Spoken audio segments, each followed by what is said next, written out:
Uh, what are the other things that we hear in the boardroom?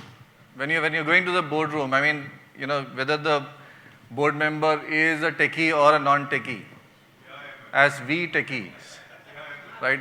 We keep hearing things. Are you doing this? If you're not doing that, you're not a good CIO, by the way, right? What are the other things that we keep hearing? AI/ML. Emerging technologies. Data security, yes. And cyber, blockchain. Anything from here? Metaverse. It's a new one. Right? Analytics. What else? Customer experience, yeah. Customer excellence, right? Not customer service anymore, it's customer excellence. Customer 360, whether you know your customer or not. Whether you know your customer or not, you're supposed to use these jargons. What else? Digital twin. Well done. In manufacturing, everywhere, definitely digital twin has to be done. If you're not, then you're an archaic CIO, not a modern one. Okay. What else? Industry 5.0. Well done. We have all heard of 1.0, 2.0, 3.0, right? Some analyst, Gartner comes out every year with a new jargon. They need to justify their bread and butter, right? And we need to justify our jobs. On that note, let me come back to my presentation, a small attempt. Like I said, do I just need to press this, right? Okay, good. So, we did this journey. I'm just sharing the journey that we did. Nothing great. We all are doing it. A lot of hands went up when we said microservices, but just to say what we did and how we did it and why we did is why I'm here. The aspiration that Tata AIG put to itself was that we want to be the leader or the #1 general insurance company in India by 2025. And in that, our aspiration was to become the leading digital native full service provider. So there are digital native fintechs and insurtechs. We want to be full service provider. May I have your attention, please? You are right in front, sir. Right? Thank you. So we want to be a full service digital native provider. That means you have to do the traditional work and the digital work. You need to compete with the traditional players, the big guys, like the PSUs who are leading the market segment, as well as the new age ones who are the insurtechs of the world, right?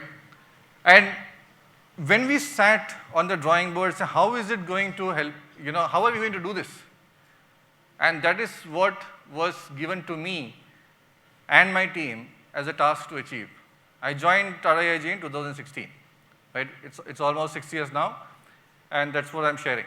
So we said, we can't do it the way we are doing the work right now, which meant we had a big ERP kind of approach to insurance core, back office and front office.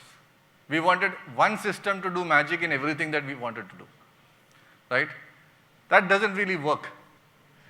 Now, let me show you the result first and then take you to the approach. The result is that in 2017, which is the first FY that I joined, we are doing about 3.9 crores of gross written premium. Currently, we are doing about 10.7. There's a significant jump on the market share, 3.2 to 5.4. And even in the number of policies, which was 3.7 million to now 12.4 million. And in the journey, the way I see is that as CIOs, we have a lot of pressure to do things in parallel. So we put it like the yesterday category of work, the today category of work, and tomorrow category of work. The keywords that we heard before, emerging technology. Typically, we call it the tomorrow category. Metaverse, tomorrow category, right? Is cloud tomorrow category? It's become yesterday, right? Is blockchain tomorrow category? Today. Is social? Yesterday. BPM? CRM? Day before yesterday, right? When we look at organizations and the kind of projects that they are running as strategic projects in the board, how many of them are yesterday category, today category, or tomorrow category? Can you afford to do yesterday, then wait for it to finish to do today, wait for it to finish to do tomorrow? Can you do that? None of us can afford to do that. We need to have parallel capacity to do it. That's exactly what we did. Nothing special, right? And when you look at yesterday, it is automation. When you look at today, it is digitalization. And when you take it tomorrow, we call it autonomous business capabilities. And that is where we stand today, finishing the automation part, which is the BPMs, the CRMs, the standard core systems and everything. And digitalization, we think we are about 75% there. We'll be covering more and more products. It's like catching a running train where new products and new services keep getting added. You keep on digitalizing that. And on the autonomous capability for us, it's about automated underwriting, automated adjudication, automated claims, instant gratification, all of that. We think that we are just 25% there, but this journey started, we have project started. So that is where we are. How do we do it? This is the approach that we had. On the framework, we set 4 pillars: future-ready core, reimagining the digital experience. Puneet, you mentioned that, right? Then data-driven. In the previous panels, we heard how data is so important, right? And as CIOs, as leaders, we have a responsibility to ensure that the organization is not gut-led, it is data-led. From gut to data, right? From intuition to intelligence. That is what that is. And the last one, definitely innovation. How do you create? How do you innovate? How do you work with emerging technologies? How do you work with the various, building blocks which are there out there? How do you bring all of that together to solve your business problems or to enable how to meet your aspirations, right? And definitely you do that by continuously challenging your status quo and doing constructive destruction. If you are married to your past, if you are in love with your past, you cannot move on. If you cannot move on, you cannot create new. So you need to destroy. Right? That is what constructive destruction is, and that is what we take as a theme, as a DNA within us, that we want to do a constructive destruction. We want to destroy the previous applications and assets that we have built so that we can do new. Like I mentioned, the guiding principles have been yesterday, today, and tomorrow in parallel. Enterprise architecture to build on speed and agility for faster go-to-market. Real-time servicing. So the way our thinking is that we want to be designed for no ops. We don't want to design products for operations. We actually want a no ops organization. Moving towards that, what can you do? When you put that thinking, it's not business process re-engineering. It is completely thinking like, how can I do work without ops? Right? It's not like I'm taking something and modifying it. You're completely thinking afresh. Another thing is, how can you create a composable architecture? This is where microservices come in. Right? I'm taking this into the microservices. I have to do justice to the topic, right? So composable architecture. How do you do composable architecture? How do you build? Like you can build a house by brick and mortar, normal things like put a foundation, lay the bricks, put cement and build it, or you can get components and assemble and build, right? Microservices is the second way of building, as simply put, right? So that is composable architecture, and definitely we all grapple with the urgent. There is a production support issue, koi system down ho gaya, right? Something is down, there are production, whatever. That is urgent. That's a fire that you need to put off. But how do you do the important when the urgent never stops, right? So the urgent versus important, we always are grappling with. How do you get out of that, build capacity so that you can do the important as well, because unless you do the important, you can't move forward. You'll always be going backwards. So coming to now the subject of how did we do it, we were in a monolithic, all-in-one, system. It worked for the past, right? There are companies who say that my system will do everything for you. But then you are putting all eggs in one basket.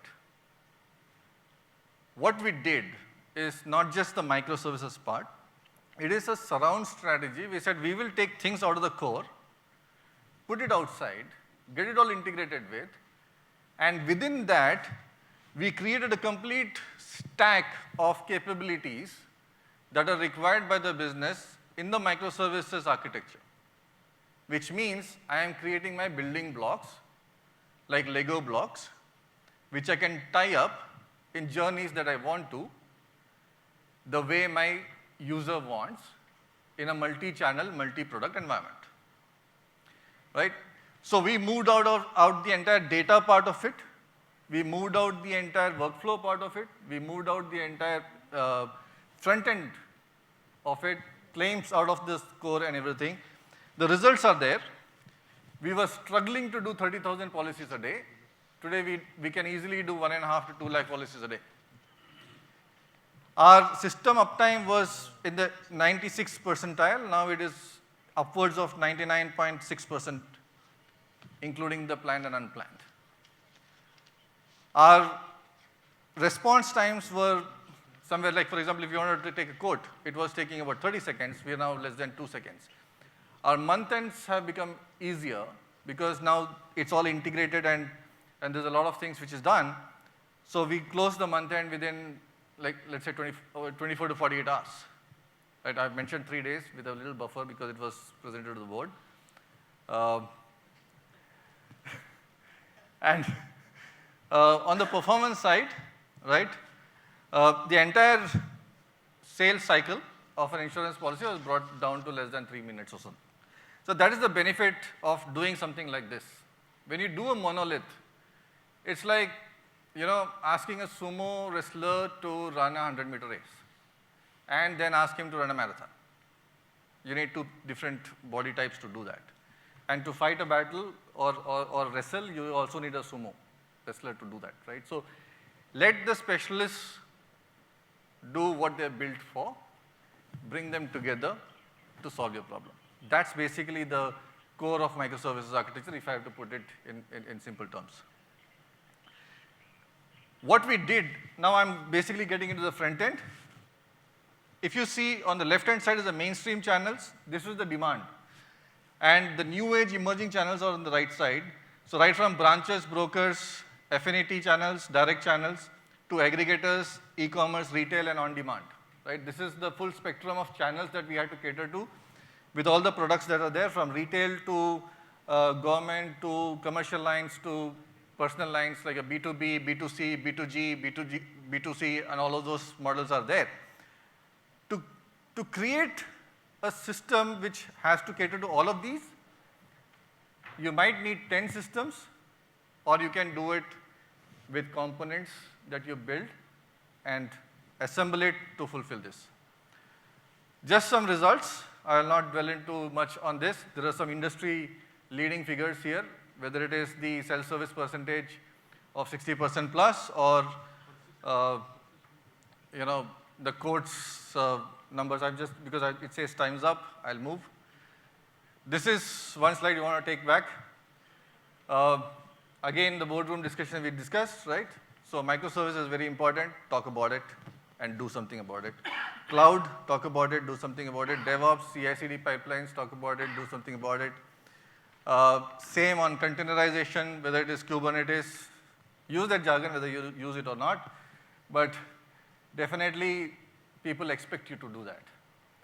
Bringing it all together, there's a value that you can create and it can deliver value to you.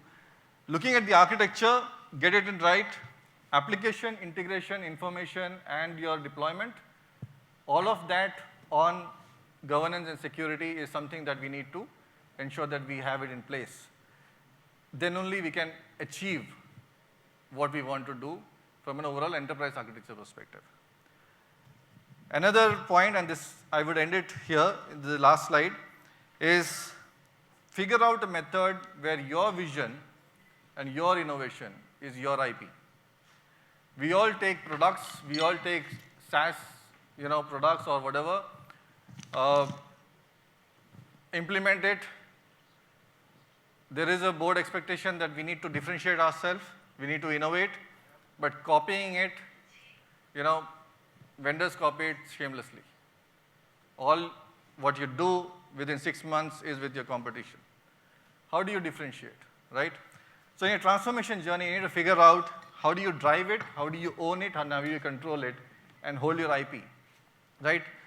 And one of the ways to do that is with microservices.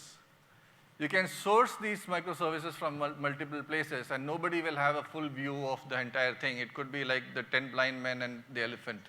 Only you own the elephant, right? Every other vendor would be the, men around it. So that's how you can protect your IP. You can create a wrapper. I was just giving this example. Who has the formula of Pepsi and Coke? How do they guard it, right? There is a secret formula. They guard it with their life. Not even the CEO will know it, right? What is that formula for us? What is it that I will create that my competition cannot take? That's my innovation. If you do the monolith way, the vendor has it all. He will take it and give it to somebody else, right? If you want to own your innovation, if you want to hold the secret sauce, like, blended scotch. You can get the whiskey from different distilleries. How you mix it is your skill, and that is your IP. Similar way, microservices, you can source from different places. How do you mix it to create that experience for your end user, right? That is your secret sauce. Own it, guard it, wrap it, and hold it. Thank you. Thank you so much, Dipak, for this insightful views. Any questions? Otherwise, Puneet, that's right. Anyone here? Yeah, Puneet. Puneet, you can be loud. You don't need a mic. I said I don't need a mic. I know I'm quite loud. Thank you. That was very an insightful presentation. So microservices, we talk about either the front end as the core, or when we start with the digital transformation or a digital journey, building our own IPR in terms of insurance, highly regulated by multi-vendor approach. Yeah. You can get your own IPR, but I would like to say that, either touch the core, have a total dependency in the core, or take everything out where you have a dependency and the monopoly of the partners, and, create your own IPR.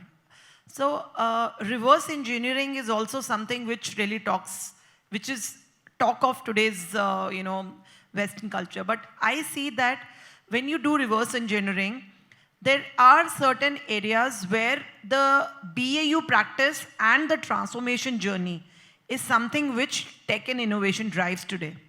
But unless that is not set as an example or an awareness, the business people will never understand. So a CIO becomes more of an enabler, or a CTO becomes more of an enablement in telling, because people will not understand what are you doing at the back. Whether you are creating that elephant, you're retaining that elephant, it's just a fraction of a second what you want, and the user experience goes, and the digital people can go from one place to another. So that 1 second of retention is what is about digital today. And the question is? The question is, reverse engineering is the right way or not? See, I'll put it this way. You don't need to reverse engineer really, right? When you're moving from monolith to microservices, or I can say the core surround strategy, it could be simple functionality, replacement project, right? I don't need to understand what is XYZ company's core systems, backend, and the underneath.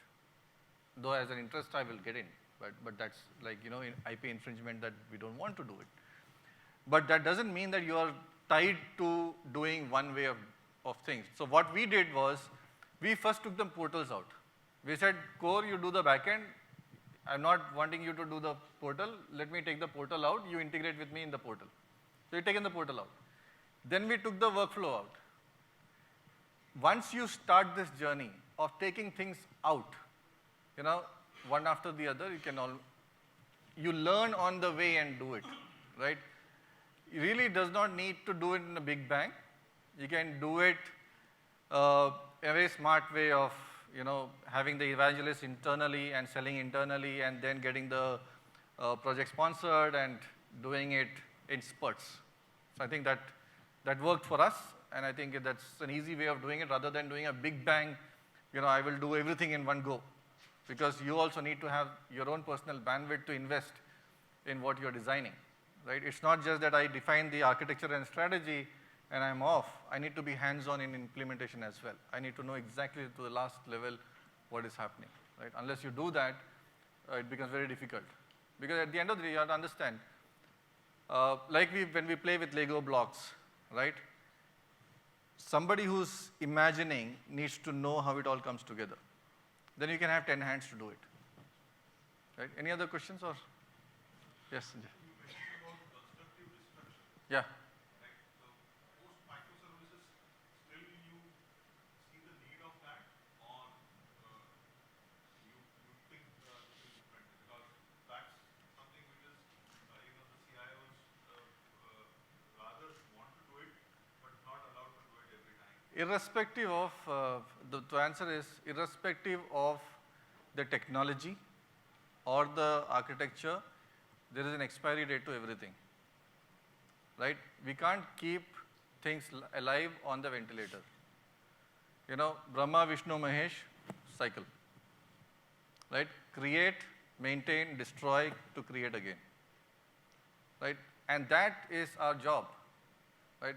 If you look at the way we have come through in the last 20, 25 years, we have destroyed so many systems and so many times, right? The life of an architecture, see, when computing started, it started with small applications.